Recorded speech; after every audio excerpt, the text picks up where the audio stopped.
Subscribe my YouTube channel M greeting everyone. Ramzan आज हमारा topic है Rahimon. ऑर्गेनिक केमिस्ट्री का इंट्रोडक्शन करेंगे।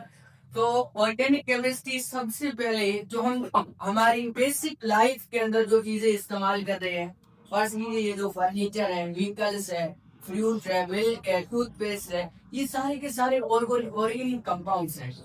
तो अब हम ये जानने की कोशिश करेंगे कि ये ऑर्गेनिक केमिस्ट्री के पीछे साइंस क्या है, केमिस्ट्री क्या है। तो सबसे पहले जो ऑर्गेनिक केमिस्ट्री का इंट्रोडक्शन दिया था वो बेंजलियस नाम के एक साइंटिस्ट ने दिया था 1815 में।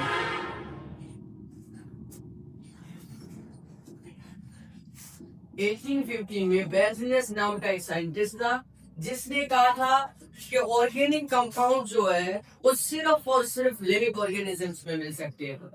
मतलब ऐसा उसके मुताबिक ऑर्गेनिक कंपाउंड सिर्फ वो कंपाउंड है जिसमें यानी कि प्लांट और एनिमल में पाई जाएंगी। अब रीजन क्या है इसके पीछे, ऑर्गेनिक कंपाउंड सिर्फ और सिर्फ लिविंग ऑर्गेनिजम्स में क्यों पाए जाते हैं?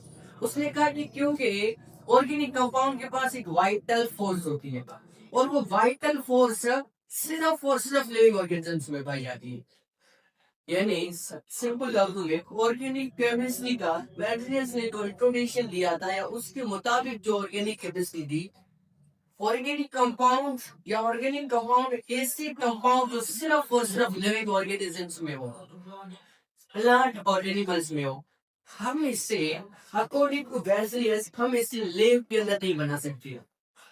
लैब के अंदर आर्टिफिशियली नहीं बना सकते अकॉर्डिंग टू बेंजलियस। तो सबसे पहले बेंजलियस का ये कॉन्सेप्ट लिखते हैं, organic compound are the compound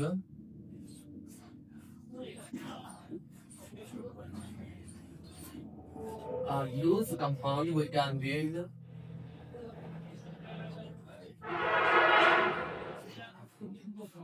which are only produced by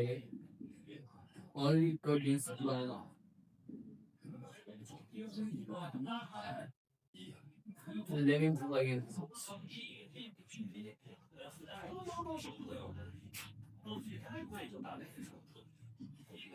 Because they are organisms.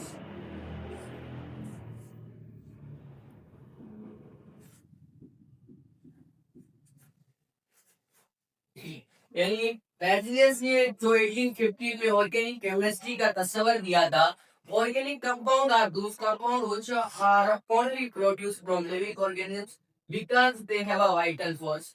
यानी कि ऑर्गेनिक कंपाउंड सिर्फ वो कंपाउंड है जो लिविंग ऑर्गेनिजम्स में पाए जाते हैं क्योंकि इनके पास एक वाइटल फोर्स होती है। अगर वाइटल फोर्स की जानिब हम नजर डालें तो वाइटल लफ्ज का मतलब होता है इम्पोर्टेंट, कोई खास चीज, मतलब ऐसी स्पेसिफिक या इम्पोर्टेंट फोर्स जो सिर्फ और सिर्फ लिविंग ऑर्गेनिजम्स में हो। लिख सकते हैं कि स्पेसिफिक फोर्स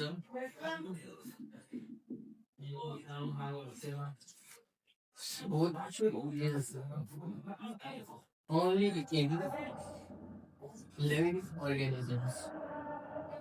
समझ में आ रहा है? Yes, sir.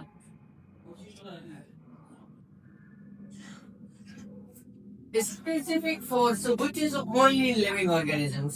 बेंजलियस की जानिब से जो ऑर्गेनिक केमिस्ट्री का तस्वर दिया गया था वह अब हम जाते हैं दूसरा कॉन्सेप्ट है मोलर। ये समझ में आएगा? ये रसा मतलब इसके मुताबिक ऑर्गेनिक कंपाउंड को हम लैब में बना सकते हैं। अकॉर्डिंग टू हिम क्या हम ऑर्गेनिक कंपाउंड को लैब में बना सकते हैं? नहीं बना सकते। क्यों? क्योंकि वो सिर्फ जानदार होंगे, जानदार वेरी गुड लिविंग थिंग्स में होंगे।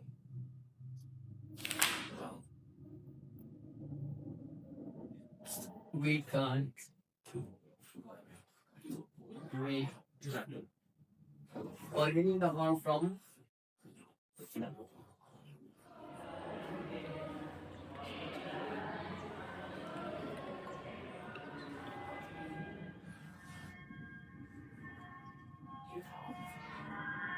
इसके मुताबिक हम ऑर्गेनिक कंपाउंड को लैब में नहीं बना सकते। अब एक दूसरा कॉन्सेप्ट है मोलर।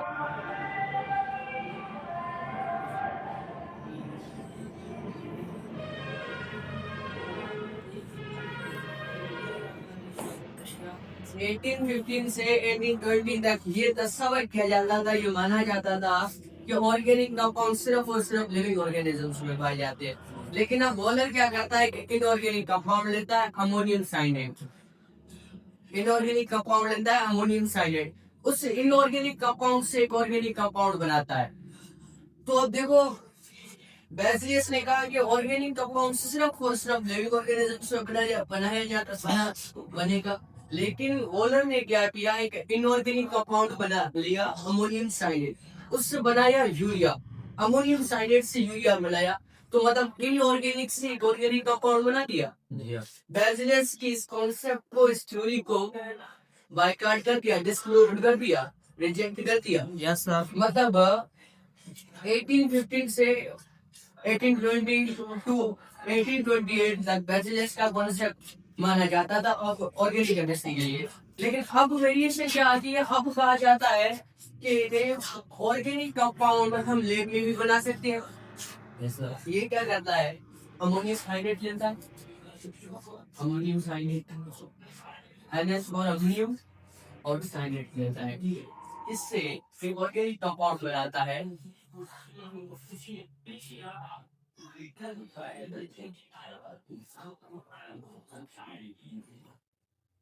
यूरिया बनाता है।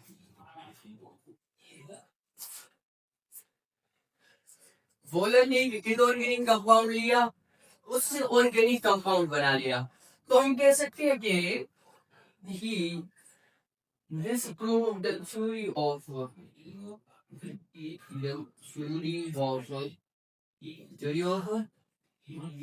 Berzelius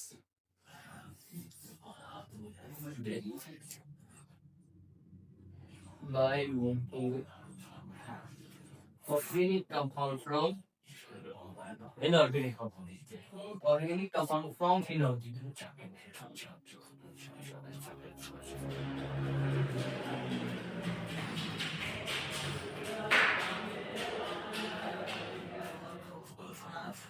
He disproved the theory of Berzelius by making organic compound from inorganic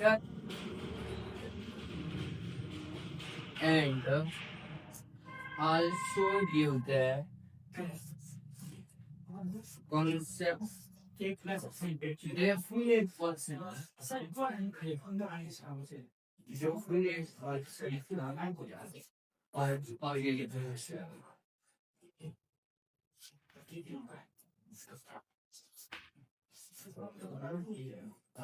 यानी सबसे पहले ये थ्योरी मानी जाती थी, ये बात की जाती थी कि ऑर्गेनिक कंपाउंड ऐसे कंपाउंड जो ऑर्गेनिक लिविंग थिंग्स में पाए जाए, प्लांट और एनिमल्स में पाए जाए। लेकिन अब जो अप्रोप्राइट या स्पेसिफिक या डेफिनेट जो थ्योरी दी गई, अब जो हम फॉलो कर रहे हैं वो है वॉलर की theory.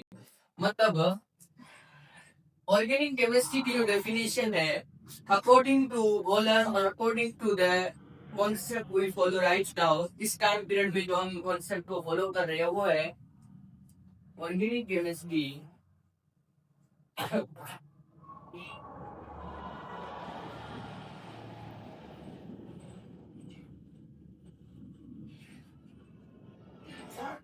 is the branch of chemistry to deal with the study of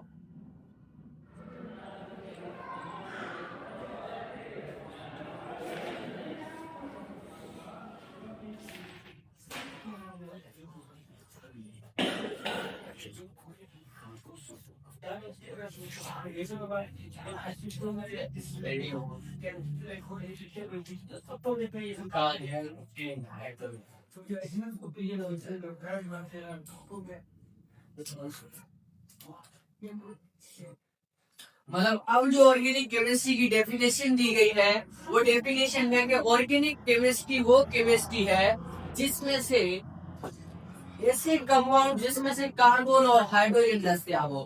carbon is the backbone of organic chemistry. मतलब जितने भी ऑर्गेनिक कंपाउंड होंगे, जितने भी ऑर्गेनिक कंपाउंड होंगे उनमें से जितने भी ऑर्गेनिक कंपाउंड होंगे उनमें से कार्बन नेसेसरी होगा। आपको ऐसा कोई एक भी कंपाउंड नहीं मिलेगा जिसमें कार्बन ना, रेयरली कुछ ऐसे केसेस होंगे जिसमें हाइड्रोजन दस्तियाब नहीं होगा, लेकिन कार्बन 100% हर केस में हर